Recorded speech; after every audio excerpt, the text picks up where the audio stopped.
Good evening and welcome to Evening. review number 16 in the quest for Connery. What we got, George? The Russia House. The Russia House from 1990 down. Sorry. 1990, based on an adaptation of a John le Carre.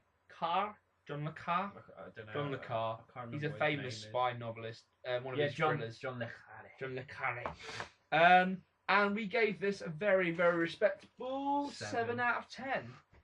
Yeah. It's a good Cold War thriller. The main problem is for audiences that it came out the year after the Cold War finishes, making pretty much the entire plot redundant. Yeah. Really?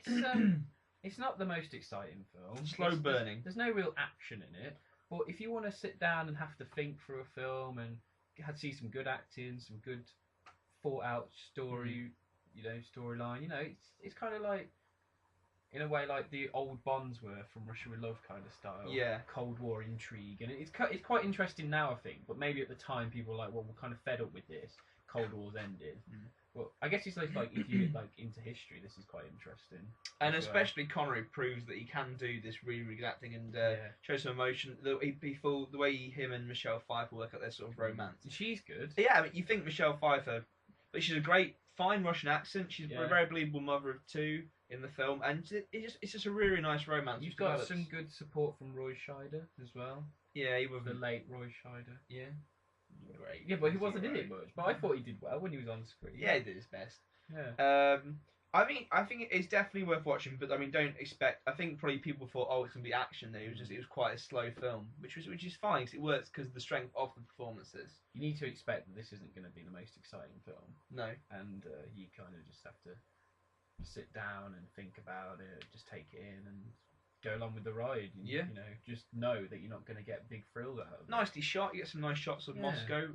I think that's mainly why we gave 7. Really, it was just like standardly a good film. It wasn't anything exceptional. And just the performances sort of pulled it above that average middle ground, just made it up to a 7. I mean, there's a couple of good twists. Yeah, I mean, at the end. You do see why Connery does love Russia.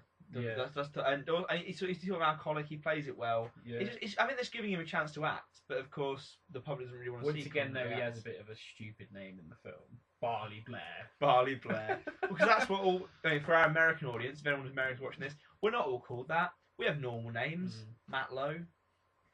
Well, mine's a bit awkward. Yours is a bit weird. I won't say yours, but Matt Lowe's a very, very normal name. Yeah. George. Ignore your second name. Good name. Yeah. Yeah. So British. we're not. To sum up, we're not called. Not called.